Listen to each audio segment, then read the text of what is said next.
பாவ அறிக்கையும் மன்றாட்டும். பாவ அறிக்கை.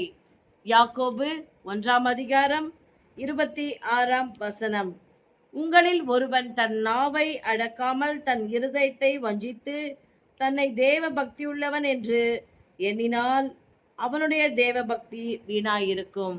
ஆமென். பிரியமானவர்களே, மரணமும் ஜீவனும் நாவின் அதிகாரத்தில் இருக்கும் என்று வேதத்தில் பார்க்கிறோம்.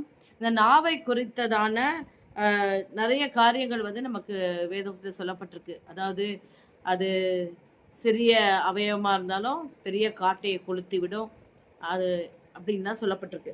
சரி, இங்கே நமக்கு சொல்லப்பட்டது என்னன்னா, நான் ஆண்டவருடைய பிள்ளை அப்படின்னு சொல்லி அந்த ஐடென்டிட்டியில் உலாவிக்கொண்டு தன் நாவை அடக்காமல் பொல்லாங்கானதை பேசிக்கொண்டு, அவதூறு பேசிக்கொண்டு, கெட்ட வார்த்தைகளை பேசிக்கொண்டு தேவ பக்தி உள்ளவர்கள் என்று நம்மை நாமே வஞ்சித்துக் கொள்வோமானால் இதை விட ஒரு பரிதபிக்கப்பட்ட நிலை ஒன்றுமே இல்லை என்று நான் சொல்லுவேன்.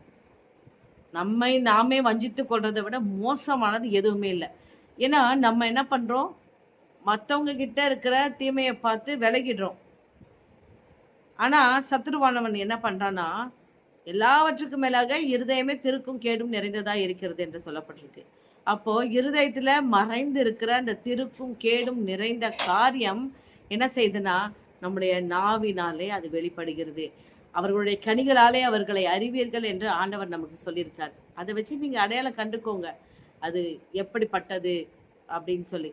அப்போ நம்ம தேவ பக்தி உள்ளவர்கள் என்று சொல்லுவோமானால் மிகுந்த பலனுக்கு ஏதுவான நல்ல விசுவாச வார்த்தைகளை பேச வேண்டும்.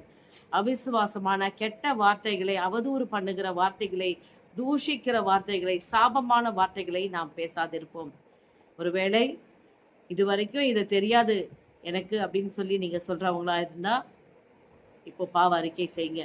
இல்லை இதெல்லாம் எனக்கு தெரியும், ஆனா நான் என்னுடைய இருதய கடினத்தினால துணிகரத்தினால நான் இந்த பாவத்தை செய்தேன் அப்படின்னு சொல்லி உணர்வீர்களானால் இப்பொழுது பாவ அறிக்கை செய்து இரக்கத்தை பெற்றுக்கொள்ளுவோம். பாவ அறிக்கை செய்வோம்.